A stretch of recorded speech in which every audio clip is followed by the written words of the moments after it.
Isang pirasong papel.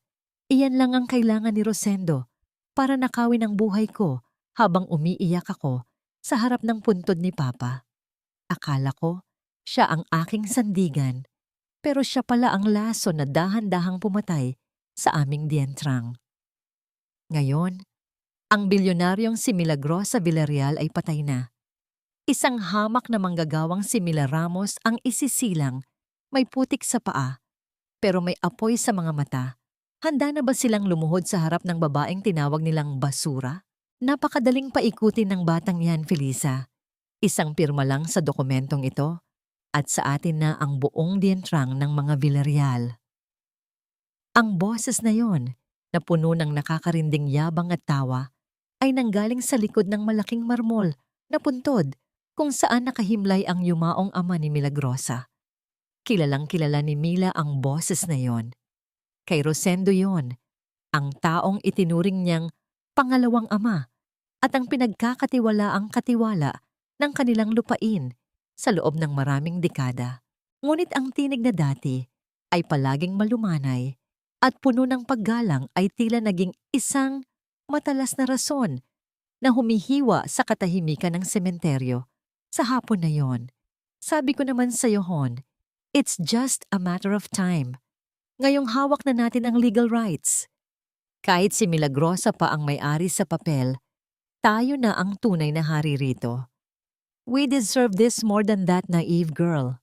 Sa kabilang panig ng puntod, ang mga puting liryo na maingat na pinili ni Milagrosa para sa ika-10 anibersaryo ng kamatayan ng kanyang ama ay dahan-dahang nalaglag mula sa kanyang nanginginig na mga daliri. Bumagsak ang mga bulaklak sa basang damo, walang anumang ingay na nalikha, ngunit para kay Mila, ang bawat talulot na nadumihan ng putik ay simbolo ng kanyang gumuguhong mundo. Hawak pa niya sa kanyang kabilang kamay ang isang malinis na panyo. Ang panyong ginagamit niya kanina lamang upang punasan ang alikabok sa pangalan ng kanyang ama, habang bumubulong ng pasasalamat dahil sa akalang iniwan siya nito sa mabubuting kamay. Ang kabalintunaan ng sandaling iyon ay tila isang malakas na sampal na nag-iwan ng pamamanhid sa kanyang buong mukha. Naramdaman ni Mila ang unti-unting panlalamig ng kanyang mga dulo ng daliri. Isang uri ng ginaw na hindi kayang pawiin ng kahit anong makapal na balabal. Hindi makahinga ng maayos si Mila. Ang hangin sa paligid ay tila naging malapot at mahirap lunukin. Ang bawat tibok ng kanyang puso ay naging isang mabigat na pasanin. Tila bawat pintig ay humihingi ng katarungan sa gitna ng panlilinlang. Tumingin siya sa kanyang mga kamay. Ang mga kamay na kailanman ay hindi nakaranas ng mabigat na trabaho dahil palagi siyang pinoprotektahan ni Rosendo. Ngayon, napagtanto niya na ang proteksyong yon ay isa lamang palang rehas upang hindi niya makita ang katotohanan. Narinig niya muli ang boses ni Doña Felisa, ang asawa ni Rosendo, na may halong pag-ismid. Make sure na hindi niya mapapansin ang bawas sa payroll ng mga manggagawa next week. Sabihin mo na lang na kinuha ng insurance or whatever. She won't check. She's too busy with her charity works. Ang tawang sumunod ay tila isang sumpa na bumaon sa pandinig ni Mila, mas masakit pa sa anumang pisikal na sugat. Naramdaman ni Mila ang pag-init ng kanyang mga mata, ngunit pinigil niya ang pagpatak ng luha. Ang pait na lumulukob sa kanyang puso ay hindi na lamang lumbay, kundi isang nag-aapoy na puot na nagsisimulang magbigay ng bagong lakas sa kanyang nanghihinang mga tuhod. Napasandal siya sa malamig na marmol ng puntod, hinahanap ang suporta ng kanyang ama sa huling pagkakataon. Ang bawat salitang binitawan ni Rosendo ay tila mga anay na kumakain sa lahat ng magagandang alaala ng kanyang pagkabata. Ang bawat sandali ng pagkalinga na ipinakita sa kanya ng mga arambulo ay isa lamang palang mahabang pagtatanghal para sa isang malaking nakaw na yaman. Ang kanyang lalamunan ay nanuyo at ang bawat lunok ay tila may kasamang bubog na sumusugat sa kanyang kalooban. Nang marinig niyang papalayo na ang mga yabag ng mag-asawa, nanatili si Mila sa kanyang posisyon, nakatitig sa mga nadumihang liryo sa kanyang paanan. Doon, sa gitna ng katahimikan at amoy ng basang lupa, isang desisyon ang nabuo sa kanyang isipan. Isang desisyong babago sa takbo ng kanyang buhay. Hindi siya uuwi sa kanyang malaking mansyon upang umiyak sa ilalim ng mga magarbo nitong kisame. Sa halip, tinawagan niya si Leandro, ang kanyang lihim na sekretaryo na matagal nang may hinala sa mga anomalya sa Dintrang. Leandro, ihanda mo ang lahat. Hindi ako susuko ng ganito lang, pero kailangan nating gawin ito sa paraang hindi nila inaasahan. Ang kanyang tinig ay hindi na nanginginig. Ito ay naging kasing lamig ng semento sa ilalim ng kanyang mga paa. Naglakad si Mila patungo sa kanyang sasakyan, ngunit sa bawat hakbang, tila may kung anong mabigat na nagtulak sa kanya upang tumingin muli sa malawak na lupain ng mga Villarreal na nababalot na ng takip silim. Nakita niya sa di kalayuan ang mga kubo ng mga manggagawa, ang mga taong pinagnanakawan ni Rosendo sa ilalim ng kanyang pangalan.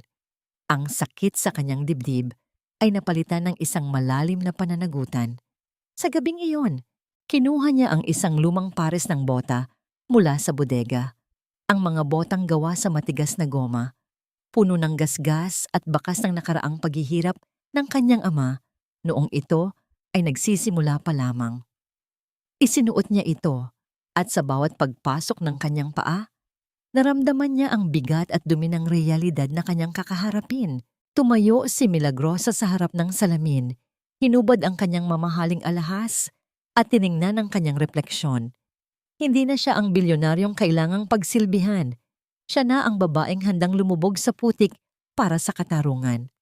Ang bawat butas sa kanyang puso ay tila naging daan para sa isang malamig na determinasyon.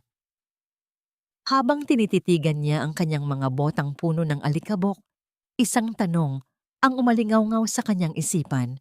Isang tanong na magiging mitya ng kanyang muling pagsilang. Pagkatapos ng lahat ng sakripisyo at pagpapanggap, sa oras na lumuhod na ang mga taong nagnakaw ng aking dangal, makikilala ko pa kaya ang babaeng nakikita ko ngayon sa salamin? Huwag kang tumitig sa gate na parang ngayon ka lang nakakita ng ginto. Pumasok ka na, at baka magbago pa ang isip ko kung tatanggapin pa kita. Ang tinig ng gwardiya na dati ay yumuyukod sa bawat pagdaan ng kanyang sasakyan ay puno ngayon ng pagkabagot at kawalang galang. Si Milagrosa, na ngayon ay kilala na bilang si Mila Ramos, ay humigpit ang kapit sa maliit niyang bayong na gawa sa pandan.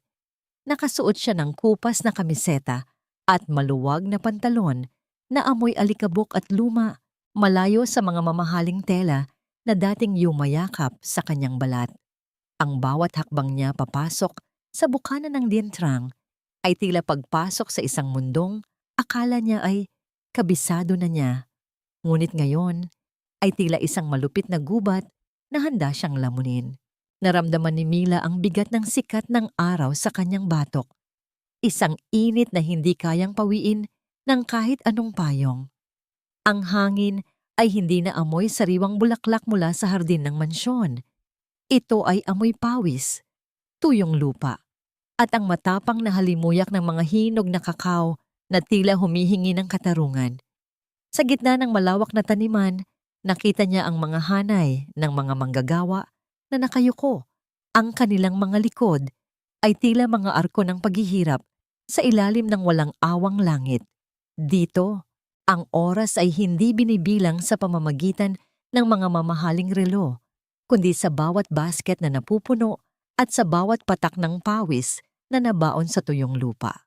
Isang matandang lalaki ang lumapit sa kanya.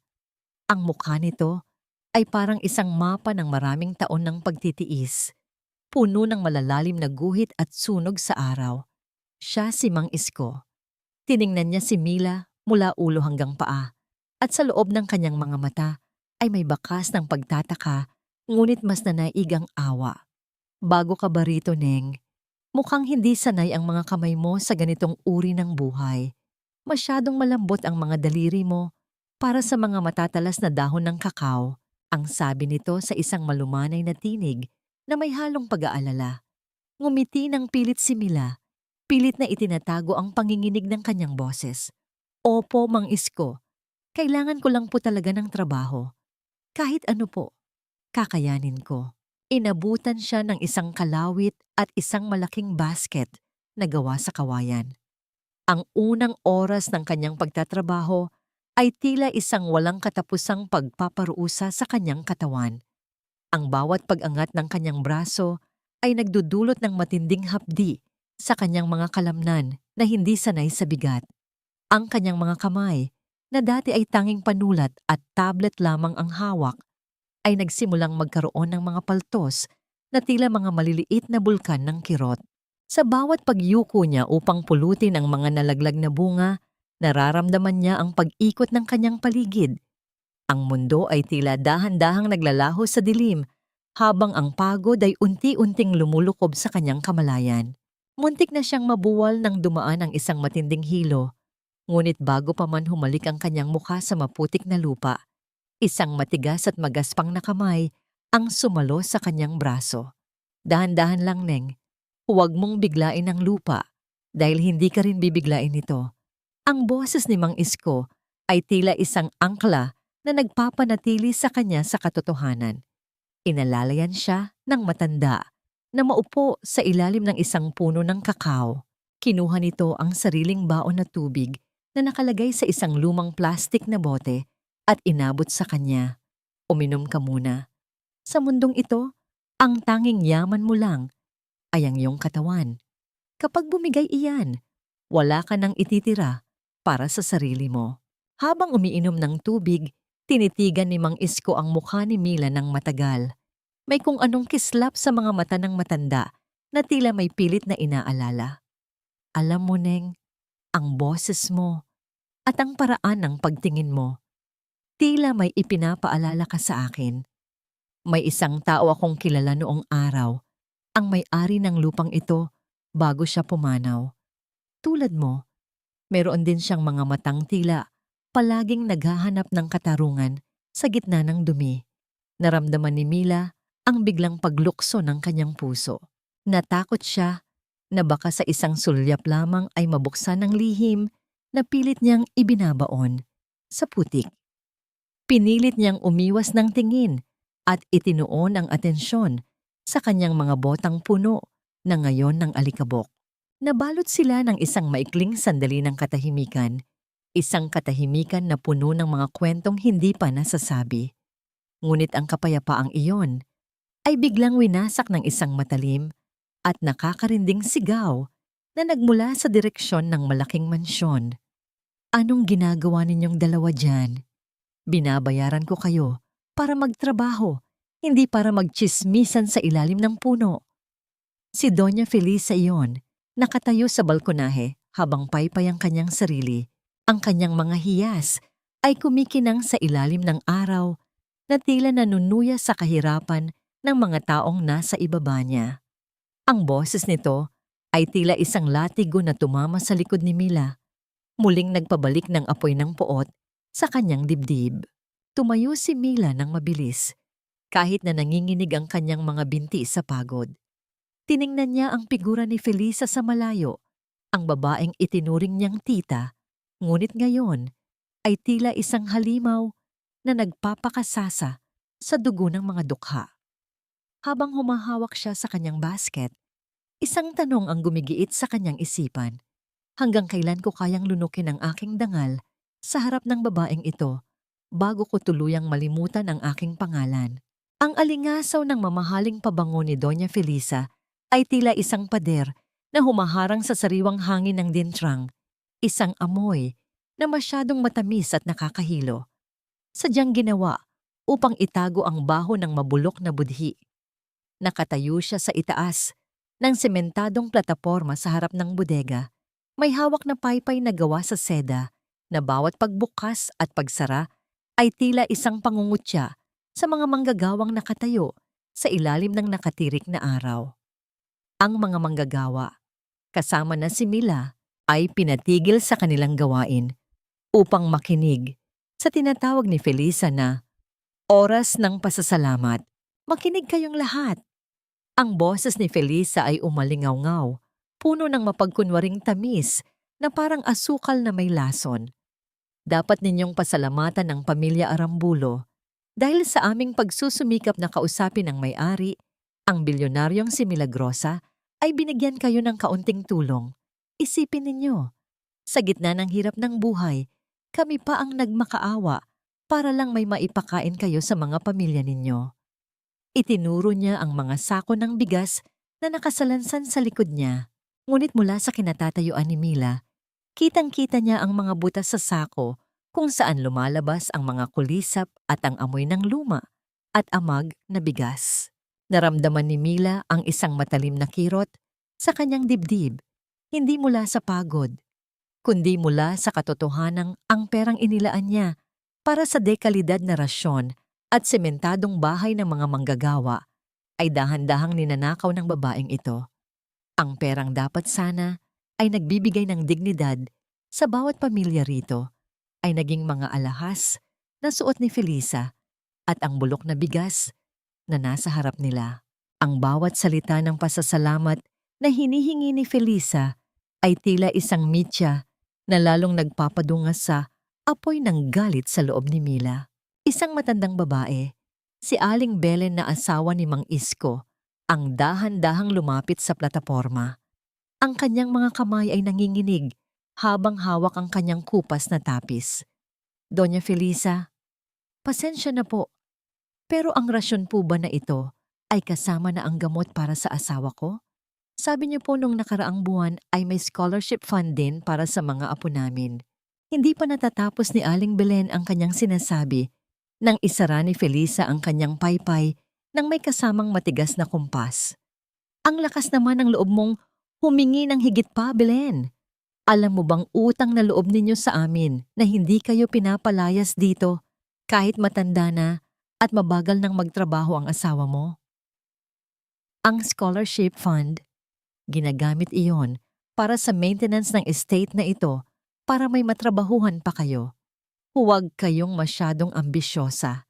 Ang mga mahihirap dapat matutong makontento sa kung ano ang inihahain sa harap nila. Naramdaman ni Mila ang pagbaon ng kanyang mga kuko sa sariling palad. Ang hapdi ng kanyang balat ay wala kumpara sa hapdi ng kanyang kalooban habang pinapanood ang pagkapahiya ni Aling Belen sa harap ng lahat.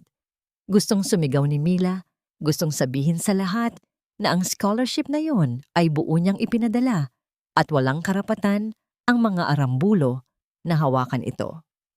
Ngunit kinailangan niyang manatiling nakayuko. Ang tanging nagawa niya ay ang dahan-dahang lumapit kay Aling Belen nang bumaba ito mula sa plataporma at hawakan ng malamig at nanginginig nitong kamay sa ilalim ng sako ng bigas.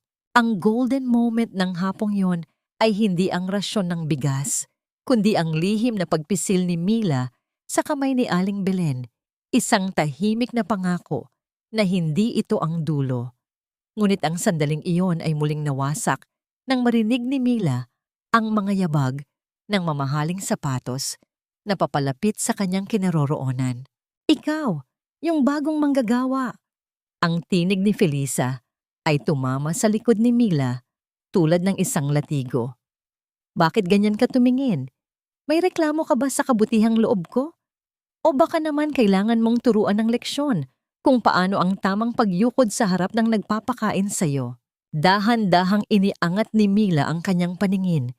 Pilit na itinatago ang kislap ng talino at kapangyarihan sa kanyang mga mata. Ang kanyang puso ay tumitibok ng mabilis, tila isang tambol na nagbababala ng bagyo. Nakatayo si Felisa sa harap niya. Ang mukha nito ay puno ng pandidiri habang nakatingin sa maruming damit ni Mila.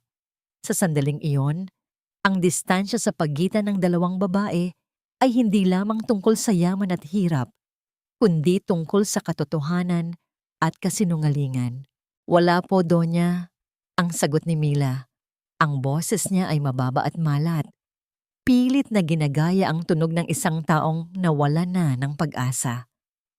Nagpapasalamat lang po ako dahil nakita ko na ang totoong mukha ng inyong biyaya. Napatigil si Felisa. Ang kanyang mga kilay ay nagsalubong. May kung anong kakaiba sa sagot ni Mila. na tila hindi nito matukoy kung paggalang o isang matalinong pang-uuyam.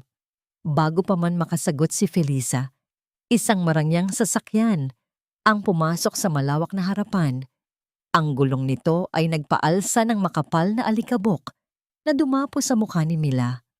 Mula sa loob ng sasakyan ay lumabas si Marjorie, ang anak ni Rosendo, na may dalang mga bagong biling gamit mula sa syudad. "Mom, stop wasting time with these people," ang sabi ni Marjorie habang hindi man lang tumitingin sa mga manggagawa. "Leandro is waiting for the payroll report. At saka, may nakita akong kakaiba sa records ng Villarreal Fund kanina. Parang may ibang nag-a-access ng accounts." Nanigas ang buong katawan ni Mila sa narinig. Ang kanyang mga mata ay agad na humanap ng isang pamilyar na anino sa di kalayuan. Doon, sa ilalim ng lilim ng isang malaking puno, nakatayo si Leandro. Ang kanilang mga mata ay nagtagpo sa isang saglit, isang sulyap na puno ng babala at takot. Alam ni Mila na ang kanyang oras ay unti-unti nang nauubos. "Sino ang tinutukoy mo, Marjorie?" tanong ni Felisa habang nakatitig pa rin kay Mila nang may pagdududa. Sino ang maglalakas loob na pakialaman ang pera ng dientrang na ito? Ibinaling ni Felisa ang kanyang tingin pabalik kay Mila. Ang kanyang mga mata ay nanliit habang tinititigan ang mga botang suot nito, mga botang masyadong pamilyar para sa isang taong matagal nang naninilbihan sa mga Villarreal. Ang bawat hakbang pabalik sa baraks ng mga manggagawa ay tila paghatak ng isang mabigat na kadena sa pagod na katawan ni Mila. Ang dilim ng gabi ay dahan-dahang lumulukob sa buong dientrang, ngunit ang init ng galit at ang hapdi ng mga paltos sa kanyang kamay ay hindi man lang nababawasan. Sa ilalim ng malamlam na liwanag ng buwan, ang bawat anino ng mga puno ng kakao ay tila mga bantay na nagmamasid sa kanyang bawat galaw. Bago pa man siya makarating sa kanyang higaan, isang pamilyar na boses ang bumasag sa katahimikan ng gabi. "Hoy Ramos, bakit ngayon ka lang?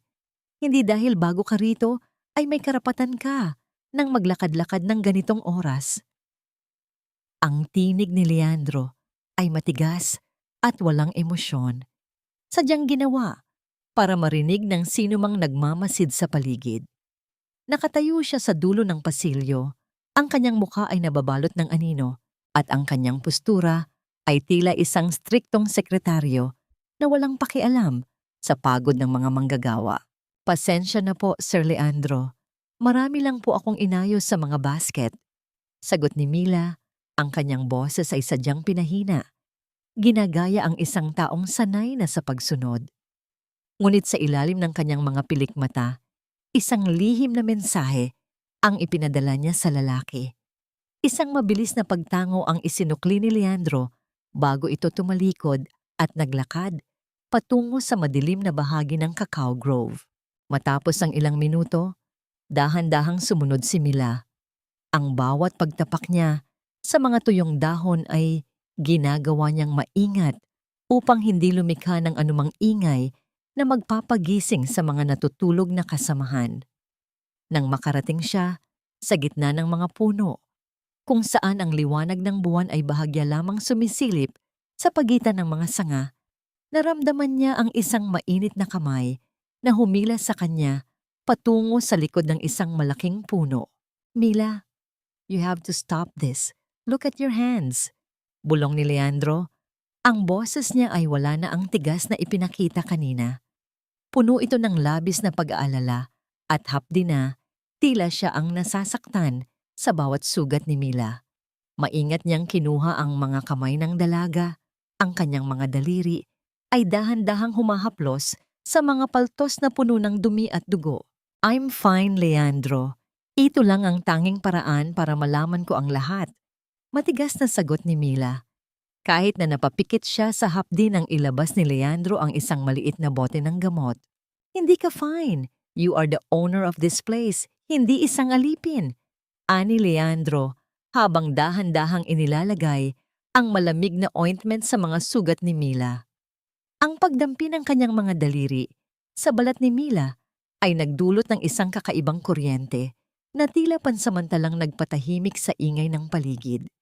Sa sandaling iyon, ang tanging naririnig lamang nila ay ang malalim na paghinga ng isa't isa at ang malayo at malungkot na awit ng mga kuliglig.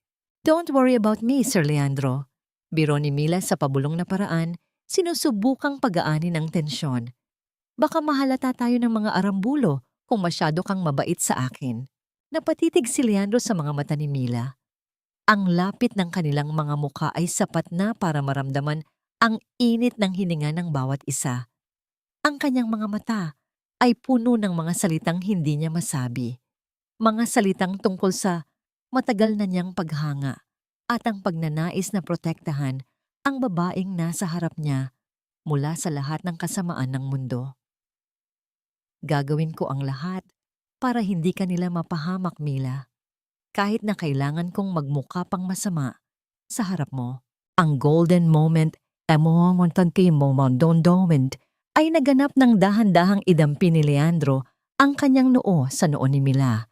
Isang tahimik na panata ng katapatan at pag-ibig sa gitna ng digmaan.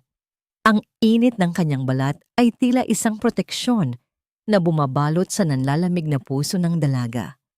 Ngunit ang kapayapaang yon ay biglang naputol nang marinig nila ang tunog ng mga yabag sa tuyong lupa sa di kalayuan. Isang sinag ng flashlight ang dahan-dahang gumagala sa pagitan ng mga puno. "Leandro, are you still out there?" Ang boses ni Marjorie ay matinis at puno ng pagduda. Papalapit ito ng papalapit sa kanilang kinaroroonan. Nanigas ang buong katawan ni Mila. Ang kanyang puso ay tumitibok ng mabilis, tila isang ibon na gustong kumawala sa hawla. Mabilis siyang itinulak ni Leandro sa mas madilim na bahagi ng puno at binigyan siya ng isang huling sulyap na puno ng babala. "Hide, huwag kang gagawa ng kahit anong ingay." Bulong nito bago lumabas mula sa anino upang harapin ang anak ng mga arambulo. Nanatiling nakatago si Mila. Ang kanyang likod ay nakasandal sa magaspang na balat ng puno. Pinapanood niya sa pamamagitan ng maliit na siwang ng mga dahon kung paano hinarap ni Leandro si Marjorie ng may malamig na mukha. Ang bawat salita ni Marjorie ay puno ng selos at hinala, habang si Leandro naman ay nananatiling kalmado ngunit alerto.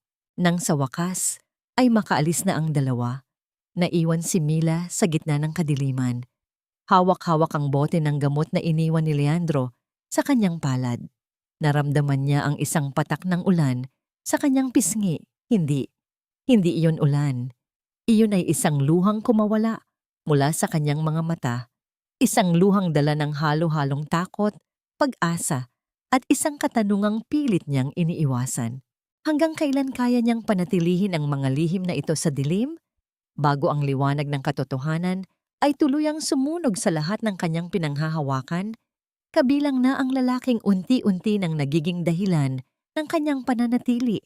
Ang bawat sulok ng lumang gusali na nagsisilbing opisina ng dientrang ay tila isang malaking libingan ng mga lihim at katarungang matagal nang ibinaon sa limot. Pinag-utusan si Mila na linisin ang likurang bahagi ng opisina, isang lugar na puno ng mga lumang dokumento, alikabok, at amoy ng amag na papel. Ang bawat pagpag niya ng basahan ay nagpapadungas ng makapal na alikabok sa hangin, na tila mga anino ng nakaraan na pilit bumabalik upang bumulong sa kanyang pandinig. Dito, sa gitna ng kapabayaang ito, naramdaman ni Mila ang bigat ng kanyang pagkukulang bilang tunay na may-ari. Habang nagwawalis sa ilalim ng isang mabigat na aparador, isang tumpok ng mga nilumot na resibo at lukot na dokumento ang nakuha ng kanyang pansin. Dahan-dahan niyang pinulot ang mga ito. Ang kanyang mga daliri ay nanginginig habang binabasa ang mga numerong nakasulat. Ang kanyang puso ay tila pinipiga nang makita ang isang pamilyar na pirma. Sa ilalim ng isang malaking halaga, ang sarili niyang pirma. Nakasulat sa dokumento na 5 milyong piso ang inilalaan para sa bagong pabahay ng mga manggagawa. Ngunit sa kalakip na resibo mula sa isang kumpanya na nakapangalan kay Marjorie, 250,000 lamang Ang aktwal na ginastos para sa mga mumurahing kahoy at yero, ang pait ng pagsisisi ay gumapang sa lalamunan ni Mila. Paano siya naging ganito kabulag? Habang siya ay namumuhay sa karangyaan sa syudad, ang mga taong nagpapakapagod para sa kanyang pamilya ay itinira sa mga barong-barong na tila kural ng hayop. Ang bawat piraso ng papel na hawak niya ay tila isang matalim na ebidensya ng kataksilan ni Rosendo. Isang kataksilang siya mismo ang nagpahintulot dahil sa kanyang sobrang pagtitiwala. Napatigil ang kanyang pagmumuni-muni nang marinig ang marahang pagtapak ng mga bota sa labas ng pintuan. Pumasok si Mang Isko, dala ang isang timba ng tubig na gagamitin sana sa paglilinis. Nang makita ng matanda ang mga dokumentong hawak ni Mila, isang malalim at malungkot na buntong hininga ang kumawala sa dibdib nito. "Huwag mo nang basahin yan, Neng. Sasama lang ang loob mo." Ang sabi ni Mang Isko. Ang boses niya ay puno ng pagtanggap sa isang malupit na tadhana. "Mang Isko, totoo po ba ito? Ang pera para sa mga bahay, bakit ganito lang ang nangyari?" Tanong ni Mila. Ang kanyang boses ay nanginginig sa pagitan ng lungkot at galit. Umupo ang matanda sa isang lumang bangko. Ang kanyang mga balikat ay tila pasan ng buong bigat ng langit. "Marami pang nawala, Neng. Hindi lang bahay. Noong nakaraang taon, 10 sa mga anak ng mga manggagawa ang kinailangang tumigil sa pag-aaral dahil biglang nawala ang scholarship fund."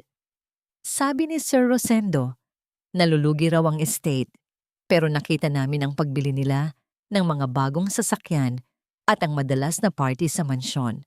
Ang mga bata, hanggang ngayon ay nasa bukid pa rin, imbes na nasa loob ng silid-aralan.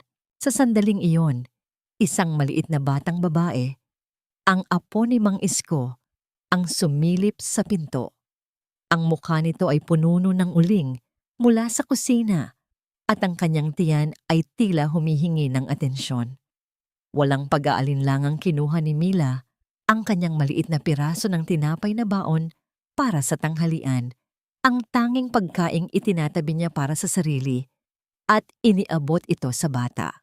Ang golden moment na ito, ang pagbabahagi ng kakaunting meron siya sa gitna ng kawalan, ay nagdulot ng isang matamis ngunit masakit na ngiti mula sa bata. Naramdaman ni Mila na ang tinapay na yon ay higit pa sa pagkain. Ito ay isang maliit na bahagi ng kanyang dignidad na pilit niyang ibinabalik. "Salamat po, Tita Mila." Bulong ng bata bago mabilis na tumakbo palayo. Ibinaling ni Mila ang kanyang tingin sa mesa ni Rosendo na nasa kabilang panig ng silid. Isang mabigat na mesa na gawa sa nara, madilim at tila puno ng mga lihim. Ang kanyang pansin ay nakuha ng isang drawer na may malaking brass na lock, ang tanging bahagi ng mesa na tila bago at palaging pinupunasan. Ano kaya ang nakatago sa loob ng drawer na yon na kailangang ikandado ng ganoon kahigpit? Isang pakiramdam ang nagsabi sa kanya na doon nakatago ang huling piraso ng katotohanang gigiba sa mga arambulo. Ngunit bago pa man siya makalapit, ang tunay na panganib ay dumating ng walang babala. Ang tunog ng pagpihit ng doorknob ay bumasag sa katahimikan ng silid. Isang tunog na tila isang hatol ng bitay para kay Mila. Dahan-dahang bumukas ang pinto at iniluwan nito ang figura ni Marjorie, nakasuot ng isang matingkad na pulang bestido na tila dugo sa gitna ng maputlang opisina. Ang kanyang mga mata ay nanliit habang tinititigan si Mila na nakatayo malapit sa mesa ng kanyang ama. "What are you doing here, Ramos? At bakit mo hawak ang mga lumang files na yan?" Ang boses ni Marjorie ay matinis at puno ng paghihinala. Ang bawat hakbang niya papalapit kay Mila ay tila isang banta na handang sumabog anumang sandali. Naramdaman ni Mila ang mabilis na pagtibok ng kanyang puso sa kanyang lalamunan. Ang kanyang mga kamay ay dahan-dahang ikinubli ang mga resibong nakuha sa ilalim ng kanyang kupas na kamiseta, habang ang lamig ng pawis ay nagsisimulang gumapang sa kanyang likod. Napatingin siya kay Mang Isko na ngayon ay nakatayo rin ng tuwid. Ang mukha ay puno ng takot para sa dalaga. "Sumagot ka! Sino ang nagbigay sa'yo ng permiso na pumasok sa restricted area na ito? Muling sigaw ni Marjorie. Ang kanyang kamay ay nakahanda ng humablot sa anumang itinatago ni Mila. Anong karapatan mong tumingin sa akin ng ganyan? Isang hamak na manggagawa ka lang, Ramos? Kaya ibaba mo ang iyong paningin. Ang tinig ni Marjorie ay parang isang matalim na latigo na humiwa sa alikabok ng lumang opisina. Lumapit siya kay Mila, ang kanyang sapatos na may mataas na takong ay naglalabas ng matitigas na tunog sa sahig na kahoy. Bawat hakbang ay tila isang banta ng kapangyarihan. Naramdaman ni Mila ang mabilis na pagtibok ng kanyang puso sa ilalim ng kanyang kupas na kamiseta, kung saan nakatago ang mga resibong nakuha niya. Pinilit niyang pakalmahin ang kanyang paghinga at dahan-dahang yumukod. Ang kanyang mga mata ay itinuon sa sahig upang itago ang nag-aapoy na puot na baka magkanulo sa kanyang tunay na pagkatao. Pasensya na po, Ma'am Marjorie. Naglilinis lang po ako ng mga kalat tulad ng utos ni Doña Felisa. Ang sagot ni Mila. Ang kanyang boses ay pilit na ginawang magaspang at mababa. Naglilinis o nangingialam. You smell like dirt and poverty and it's making me sick, sabi ni Marjorie habang tinatakpan ng kanyang ilong ng isang panyong may burda ng kanyang inisyal. At bakit ganyan ang tindig mo? Para kang hindi takot sa akin. You know what? Since you love cleaning so much, go outside. My car needs a wash. At gusto ko, kuminang yon na parang bago. Don't use a hose, use a small cloth. Gusto kong maramdaman mo ang bawat dumi na tinatanggal mo. Lumabas si Mila sa ilalim ng tirik na araw. Ang init ay tila isang mabigat na kumot na dahan-dahang sumasakal sa kanya. Sa harap ng mansyon ay nakaparada ang isang marangyang puting sasakyan, isang simbolo ng kayamanang ninakaw mula sa pawis ng mga gaya ni Mang Isko.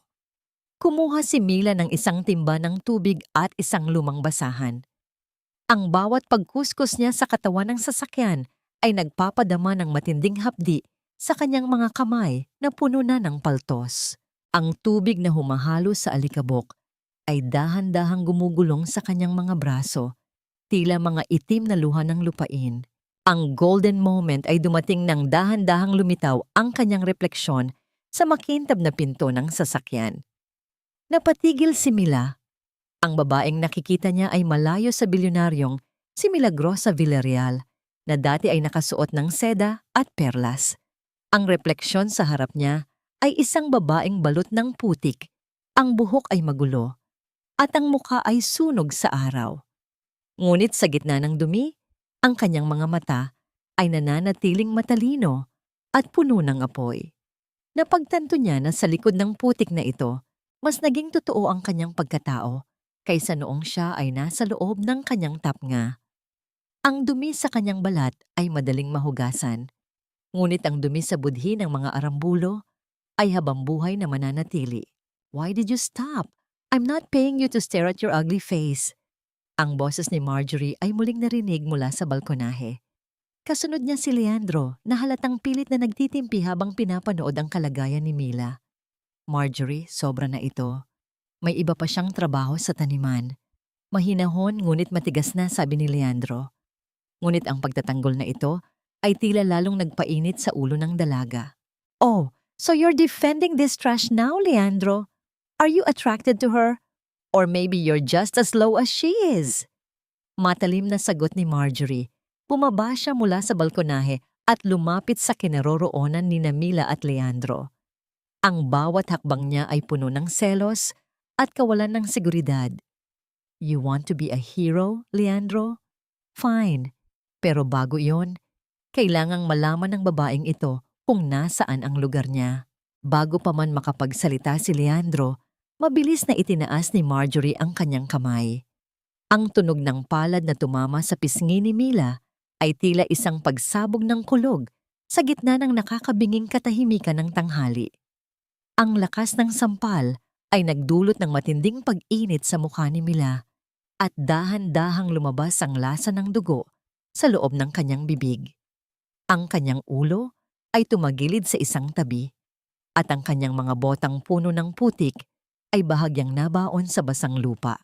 Nanatiling nakayuko si Mila, ang kanyang buhok ay tumatakip sa kanyang mukha. Nararamdaman niya ang panginginig ng kanyang buong katawan, hindi dahil sa takot, kundi dahil sa isang uri ng galit na ngayon lamang niya naramdaman sa buong buhay niya. Isang galit na handang sumunog sa buong dientrang upang maibalik ang katarungan. Sa ilalim ng anino ng kanyang buhok, isang mapait na ngiti ang dahan-dahang gumuhit sa kanyang mga labi. Hanggang kailan kaya niyang itago ang leon sa loob ng kanyang dibdib, ngayong ang bawat sampal at bawat pag-api ay tila nagiging mitya ng isang malaking sunog na walang sino man ang makakapigil? Ang lasa ng dugo sa loob ng kanyang bibig ay humalo sa pait ng kanyang mga luha habang dahan-dahang naglalakad si Mila patungo sa maliit at tagpi-tagping kubo ni Mang Isko. Ang dilim ng gabi ay nagsisimula nang bumalot sa buong dientrang, ngunit ang bawat hakbang ni Mila ay tila may kasamang bigat na hindi kayang dalhin ng kanyang napapagod na mga binti. Ang sampal ni Marjorie kanina ay hindi lamang nag-iwan ng pamamaga sa kanyang pisngi, kundi isang malalim na ukit sa kanyang dangal na tila kailanman ay hindi na mabubura. Nang pumasok siya sa loob ng kubo, ang tanging nagbibigay ng liwanag ay isang maliit na gasera na ang apoy ay sumasayaw sa bawat ihip ng hangin na dumadaan sa mga butas ng dingding na sawali. Ang amoy ng usok mula sa kalan at ang amoy ng luma at basang kawayan ay sumalubong sa kanya. Isang mundong malayo sa bango ng mga mamahaling kandila sa kanyang mansyon. Nakaupo si Aling Belen sa sahig, may hawak na isang basag na mangkok na puno ng malabnaw na sabaw. Halika, Neng. Maupo ka. Alam kong hindi sapat ito, pero ito lang ang nakayanan naming ihandog para sa hapunan. Ang malungkot na tinig ni Aling Belen ay tila isang yakap sa nanlalamig na puso ni Mila. Inabot nito ang mangkok sa dalaga. Nang tingnan ni Mila ang loob nito, ang kanyang puso ay tila piniga ng isang higanteng kamay. Ang sabaw ay halos tubig na lamang na may iilang piraso ng malunggay at isang maliit na bahagi ng tuyo na pinaghatian nilang tatlo. Ang bigas ay madilaw at may amoy ng amag. Ang parehong bigas na ipinamahagi ni Felisa bilang biyaya. Naramdaman ni Mila ang isang mainit na patak na dumana sa kanyang pisngi at pumatak sa loob ng sabaw. Ang bawat subo niya ay tila may kasamang bubog sa kanyang lalamunan. Hindi niya maisip na sa loob ng maraming taon, habang siya ay nagrereklamo sa lasa ng mga imported na steak at mamahaling alak, ang mga taong nagpapakapagod para sa kanyang yaman ay ganito ang inihahain sa kanilang mga hapagkainan. Ang golden moment ay naganap ng dahan-dahang haplusin ni Aling Belen ang namamagang pisngi ni Mila. Ang mga kamay ng matanda ay magaspang, puno ng mga kalyo at marka ng hirap, ngunit ang bawat dampi nito ay puno ng wagas na pagmamalasakit. Tahan na, Mila. Hindi habang buhay ay nasa ilalim tayo. Ang langit ay nakatingin. At darating ang araw na ang bawat luhang pumatak sa lupang ito ay magiging bunga ng katarungan. Bulong ni Aling Belen habang nagsimulang manginig ang sarili nitong boses. Nadyakap ang dalawang babae sa gitna ng malamlam na liwanag. Ang kanilang mga hikbi ay naging isang tahimik na awit ng pakikiramay at pagkakaisa. Mula sa maliit na bintana ng kubo, tiningnan ni Mila ang malayo at maliwanag na mansyon ng mga Arambulo. Ang mga ilaw doon ay tila mga nanunuyang mata sa gitna ng kadiliman ng mga manggagawa. Doon, alam niyang nagpapakasasa sila sa mga pagkaing hindi nila pinagpaguran, habang dito, ang isang mangkok ng malabnaw na sabaw ay itinuturing ng luho. Sa sandaling iyon, ang kanyang panata ay naging kasing tibay ng bakal. Hindi lamang ito tungkol sa kanyang yaman. Ito ay tungkol sa buhay ng mga taong tulad ni Aling Belen. Mila, Isko. Biglang naputol ang katahimikan nang marinig ang isang mabigat at hirap na paghinga mula sa sulok ng kubo. Si Mang Isko ay nakahiga sa isang manipis na banig. Ang kanyang katawan ay nanginginig at ang kanyang mga labi ay kulay ube na. Ang bawat hininga niya ay tila isang pakikipaglaban sa kamatayan. "Mang Isko, anong nangyayari?" Sigaw ni Mila habang mabilis na lumalapit sa matanda. Ang noo ni Isko ay tila isang nagbabagang uling sa init at ang kanyang mga kamay ay mahigpit na nakakapit sa kanyang dibdib. "Ang gamot, hindi ko na mabili. Ang scholarship, ang pera." Ang mga huling salita ni Mang Isko ay tila isang bulong na lamang bago ang kanyang mga mata ay dahan-dahang tumirik. Ang kanyang katawan ay biglang bumigay at ang bawat bahagi ng kanyang kalamnan ay tila nawalan ng buhay. "Isko, huwag mo kaming iwan." Ang hiyaw ni Aling Belen ay bumasag sa katahimikan ng gabi. Isang hiyaw na puno ng labis na desperasyon at pait. Napatayo si Mila. Ang kanyang mga mata ay nanlilisik sa galit habang nakatingin sa direksyon ng mansyon. Alam niyang ang oras ay hindi na niya kakampi.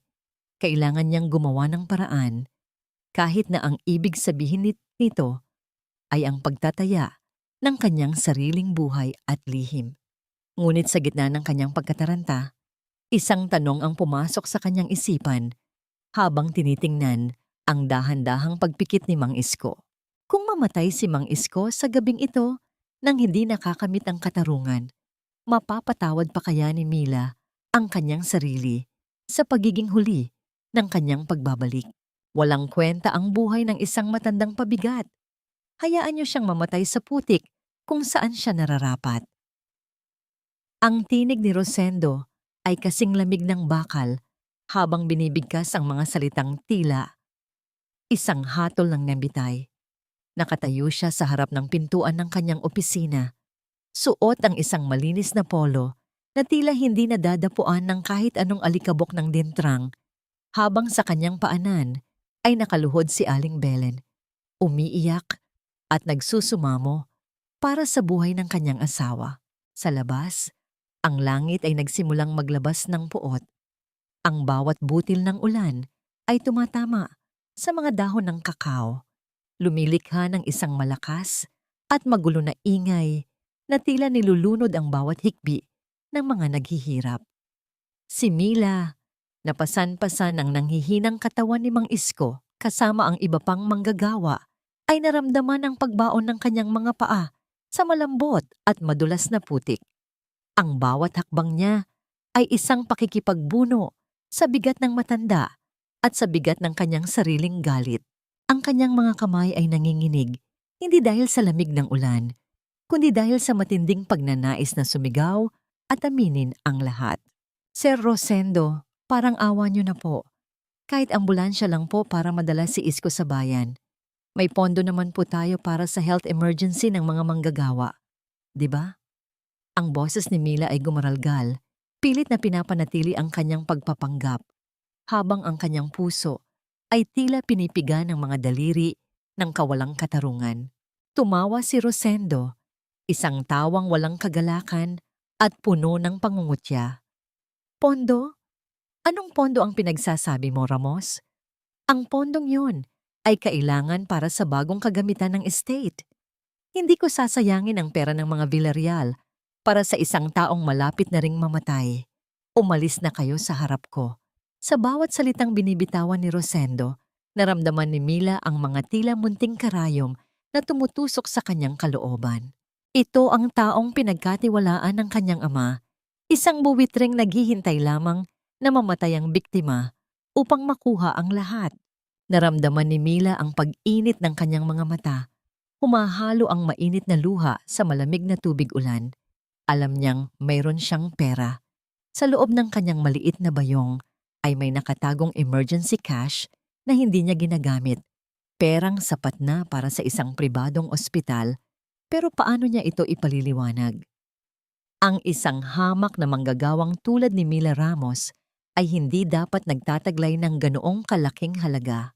Ang dahan-dahang pag-ungol ni Mang Isko sa sakit ay tila isang kutsilyong humihiwa sa bawat segundo ng kanyang pag-aalinlangan. Sa gitna ng kadiliman, lumabas ang isang figura mula sa anino ng bodega. Si Leandro. Ang kanyang mga mata ay matalim na nakatingin kay Mila, tila nababasa ang bawat dusa sa mukha ng dalaga. Lumapit siya kay Rosendo at bumulong ng sapat lamang upang marinig ng lahat. Sir, baka masamang tignan sa records kung mamamatay siya rito sa tapat ng opisina niyo. I'll handle it. May kumpanya akong tatawagan na may utang na loob sa akin. Ako na ang bahala sa transportasyon. Isang mabilis na sulyap ang ibinigay ni Leandro kay Mila. Isang sulyap na nagsasabing, "Huwag kang mag-alala, ako ang bahala." Ang golden moment ay naganap nang dahan-dahang itinuon ni Mila ang kanyang katawan upang protektahan si Mang Isko mula sa malakas na buhos ng ulan, habang ang mga manggagawa ay dahan-dahang isinasakay ang matanda sa likod ng isang lumang truck na inayos ni Leandro. Ang init ng katawan ni Mila na yumayakap sa nanlalamig na si Isko ay naging simbolo ng huling pag-asa sa gitna ng unos. Ang bawat patak ng ulan na tumatama sa balat ni Mila ay tila naghuhugas sa kanyang pag-aalinlangan. Wala na siyang pakialam kung malaman man ang kanyang lihim, basta't mabuhay lamang ang matanda. Nang dahan-dahang umandar ang truck, tumayo si Mila sa gitna ng kalsada, basang-basa at puno ng putik ang kanyang mga bota. Sa di kalayuan, nakita niya si Rosendo na nakasilip sa bintana ng kanyang marangyang opisina. Humihit-hit ng sigarilyo habang walang pakialam sa buhay na kinitil niya ang pag-asa. Ang puot ni Mila ay naging isang malamig na determinasyon. Hindi na siya maghihintay pa ng matagal. Dahan-dahang lumapit si Mila sa gilid ng daan upang kumuha ng kanyang bayong. Nang maramdaman niya ang isang presensya sa kanyang likuran. Bago pa man siya makalingon, isang kamay ang humawak sa kanyang balikat. At isang tinig na hindi niya pamilyar, ngunit puno ng panganib, ang bumulong sa kanyang pandinig na dinala ng hanging amoy ulan at basa na lupa. Alam ko kung sino ka, Milagrosa. Hindi kayang itago ng putik ang amoy ng isang reyna. Nanigas ang buong katawan ni Mila. Ang kanyang puso ay tila tumigil sa pagtibok habang ang malamig na tubig ulan ay patuloy na dumadaloy sa kanyang mukha. Sino ang taong ito? At paano nito nalaman ang katotohanang pilit niyang ibinaon sa kaibuturan ng hasyenda? Ang bawat hibla ng buhok ni Mila ay tila naging karayom na tumutusok sa kanyang anit nang marinig ang bulong na yon. Ang tinig ay hindi galing sa isang kaaway, kundi mula kay Leandro na ngayon ay nakatayo sa likuran niya. Ang mga mata ay puno ng matinding babala habang ang ulan ay patuloy na bumubuhos sa kanilang pagitan. Hindi siya tinatawag bilang isang hamak na manggagawa, kundi bilang ang babaeng nagmamay-ari ng lahat ng lupang tinatapakan nila. Ngunit bago pa man makasagot si Mila, mabilis siyang hinila ni Leandro patungo sa anino ng malaking kamalig, malayo sa anumang mapanuring mata. "You are being too careless, Milagrosa." Ang boses ni Leandro ay gumaralgal sa ilalim ng ingay ng ulan na tumatama sa bubong na yero. Ang bawat kilos mo, ang paraan ng pagtayo mo sa harap ni Rosendo. Masyado kang matapang para sa isang Mila Ramos. Kung hindi ka mag-iingat, hindi lang ang plano mo ang mamatay, kundi pati ikaw mismo. Ngunit hindi takot ang naramdaman ni Mila, kundi isang malamig na determinasyon. Hinawi niya ang basang buhok mula sa kanyang mukha. Ang kanyang mga mata ay nanlilisik sa gitna ng kadiliman. "Hindi ako mamamatay hanggat hindi ko nababawi ang lahat, Leandro. At kailangan kong pumasok sa loob ng mansyon ngayong gabi." Habang abala silang lahat sa pag-alis ng truck at sa gulo ng ulan, kailangan kong malaman ang totoo tungkol sa huling gabi ni Papa. Ang desisyon ni Mila ay kasing tigas ng semento. Alam niyang ito na ang pagkakataon habang ang mga arambulo ay kampante sa loob ng kanilang marangyang kuta. Dahan-dahang gumapang si Mila patungo sa likurang bahagi ng mansyon. Ang kanyang mga botang puno ng putik ay hindi naglalabas ng anumang tunog sa basang damuhan. Ang bawat pagtapak niya ay tila isang paglapastangan sa lupang kinalakihan niya. Ngunit ang bawat tibok ng kanyang puso ay nagsasabing ito ang katarungan. Pumasok siya sa pamamagitan ng maliit na pinto sa kusina na madalas iwanang bukas para sa mga pusa. Ang loob ng mansyon ay amoy mamahaling wax at sariwang bulaklak, isang amoy na tila sumasakal sa kanya dahil alam niyang bawat sulok nito ay nabahiran na ng kasalanan. Habang nagtatago sa likod ng malalaking kurtina sa pasilyo, narinig ni Mila ang tinig ni Rosendo at Felisa mula sa loob ng library. May kasamang tunog ng pag-uumpugan ng mga kristal na baso at ang pagbuhos ng mamahaling alak. Isang tunog ng pagdiriwang habang sa labas ay may isang matandang nag-agaw buhay. Cheers, hon! Akala ko talaga ay mabubuko tayo ng matandang isko na yon tungkol sa nangyari 10 taon na ang nakalilipas. Ang tawa ni Rosendo ay kasing pait ng lason. Swerte natin na masyadong tanga si Milagrosa. Hanggang ngayon, naniniwala siyang inatake lang sa puso ang tatay niya dahil sa pagod. Hindi niya alam na hinayaan nating maubos ang bawat hininga ng matanda habang nakatitig tayo sa kanya, hawak-hawak ang gamot na hindi natin ibinigay. Naramdaman ni Mila ang biglang pagtigil ng mundo. Ang kanyang mga kamay ay dahan-dahang nawalan ng lakas at ang kanyang tuhod ay muntik nang bumigay sa bigat ng katotohanang kanyang narinig. Ang bawat bahagi ng kanyang pagkatao ay tila dinudurog ng isang higanteng martilyo. Hindi lang pala pagnanakaw ang ginawa nila. Pinatay nila ang kanyang ama sa pamamagitan ng malamig na pagwawalang bahala. Ang kanyang lalamunan ay nanuyo at ang bawat hininga niya ay tila may kasamang bubog na sumusugat sa kanyang Sa gitna ng kanyang pagkabigla, napansin niya ang isang bagay na nakalagay sa ibabaw ng maliit na basurahan sa sulok ng silid. Dahan-dahan siyang lumapit. Ang kanyang paningin ay lumalabo dahil sa namumuong luha. Doon sa gitna ng mga kalat at sirang papel, nakita niya ang isang gintong relo, ang relo ng kanyang ama na may ukit ng kanilang apelyido. Ito ang relong suot ng kanyang ama nang mamatay ito. Ang relong sinabi ni Rosendo na nawala sa ospital. Ang makita itong itinatapon na parang basura ay tila isang huling sampal sa alaala ng kanyang pamilya. Ang golden moment ay naganap nang dahan-dahang pulutin ni Mila ang relo. Mahigpit itong ikinuyom sa kanyang palad hanggang sa bumaon ang mga kanto nito sa kanyang balat. Ang sakit ng metal sa kanyang palad ay ang tanging nagpapatunay na hindi siya nananaginip. Ang bawat patak ng kanyang luha na dumapo sa basag na kristal ng relo ay naging isang sumpa ng paghihiganti. Ngunit bago pa man siya makalabas, isang bahagyang pagbukas ng drawer sa mesa ni Rosendo ang nakakuha ng kanyang pansin. Sa loob nito, hindi mga dokumento ang nakita niya, kundi ang madilim at makintab na metal ng isang baril. Ang bawat bahagi ng kanyang katawan ay nanigas. Alam ni Mila na ang mga taong nasa loob ng silid na ito ay hindi titigil sa pagnanakaw. Handa silang pumatay upang manatili sa itaas. Dahan-dahang napaatras si Mila. Ang kanyang puso ay tumitibok ng mabilis. Tila isang tambol na nagbababalang kamatayan. Sa kanyang pag-atras, ang dulo ng kanyang bota ay dahan-dahang sumayad sa isang antigong plorera na nakapatong sa isang maliit na lamesa. Ang plorera ay bahagyang gumalaw. Tila isang segundo na lamang ay mahuhulog na ito sa sahig na kahoy. Sino yan? Ang boses ni Rosendo ay naging matalas at puno ng suspisya.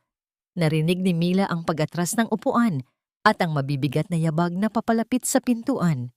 Nanatiling nakatayo si Mila sa dilim. Ang kanyang palad ay mahigpit pa ring nakakapit sa relo ng kanyang ama. Habang ang anino ni Rosendo ay dahan-dahang humahaba sa sahig patungo sa kanyang kinaroroonan. Ang bawat segundo ay tila isang taon ng pagdurusa. Isang tanong ang pilit na umuukit sa kanyang isipan habang tinititigan ang papalapit na panganib. Kung mahuhuli siya sa gabing ito, sapat na ba ang katotohanang nalaman niya upang bigyan siya ng lakas na harapin ang parehong tadhana na sinapit ng kanyang ama. Ang bawat tibok ng puso ni Mila ay tila isang tambol na nagbababala ng kamatayan habang papalapit ang anino ni Rosendo sa kanyang pinagtataguan. Ang gintong relo sa kanyang palad ay tila naging isang nagbabagang uling, nagpapaalala sa kanya ng bawat huling hininga ng kanyang ama na ninakaw ng mga taong nasa loob ng silid na iyon. Ngunit bago pa man mahawakan ni Rosendo ang doorknob, isang malakas na tawag mula sa kabilang dulo ng pasilyo ang bumasag sa tensyon. Sir Rosendo, ang generator sa labas mukhang tinamaan ng kidlat. Nawawalan tayo ng kuryente. Ang boses ni Leandro ay matigas at puno ng awtoridad. Isang sinadyang pang-abala na nagpatigil sa hakbang ng matandang arambulo. Sa gitna ng pagkalito at dilim na dahan-dahang lumulukob sa mansyon, mabilis na nakahanap ng pagkakataon si Mila upang lumabas sa pinto ng kusina at tumakbo patungo sa malawak na taniman ng kakao. Habang ang ulan ay tila nakikiramay sa kanyang nag-aapoy na dusa, ang bawat patak ng ulan na tumatama sa kanyang mukha ay hindi sapat upang palamigin ang galit sa kanyang dibdib. Tumakbo siya nang walang direksyon hanggang sa marating niya ang isang lumang shed na imbakan ng mga tuyong dahon malayo sa mga ilaw ng mansyon. Doon, sa gitna ng amoy ng basang lupa at sako, tuluyan nang bumigay ang kanyang mga tuhod. Napasandal siya sa magaspang na dingding na kahoy, ang kanyang mga kamay ay mahigpit na nakakapit sa relo ng kanyang ama at ang kanyang mga hikbi ay tuluyan ng kumawala. Isang tunog ng pagkabasag na matagal na niyang kinalaban. Pinatay nila siya, Leandro. Hinayaan nilang mawala ang bawat hininga ni Papa habang nanonood lang sila. Ang bulong ni Mila ay halos hindi marinig sa gitna ng ingay ng ulan na tumatama sa bubong na yero. Hindi niya namalayan na nakarating na pala si Leandro sa kanyang tabi, basang-basa rin at puno ng hapo ang muka. Dahan-dahang lumapit si Leandro at naupo sa tabi ng dalaga. Hindi siya nagsalita. Sa halip ay hinubad niya ang kanyang suot na jacket at maingat na binalot ito sa nanginginig na balikat ni Mila. Ang init ng katawan ni Leandro na lumilipat sa kanya ay tila isang maliit na apoy sa gitna ng isang nagyayelong gabi. Kinuha ni Leandro ang malamig at basang mga kamay ni Mila. Pinagsaklob ang mga ito sa loob ng kanyang malalaking palad upang bigyan ng init. I know, Mila, I know. Mahinahong sabi ni Leandro. Ang kanyang boses ay may lalim na tila yumayakap sa bawat sakit na nararamdaman ng dalaga. Hindi ko hahayaang masayang ang bawat luhang pumatak sa iyo ngayong gabi.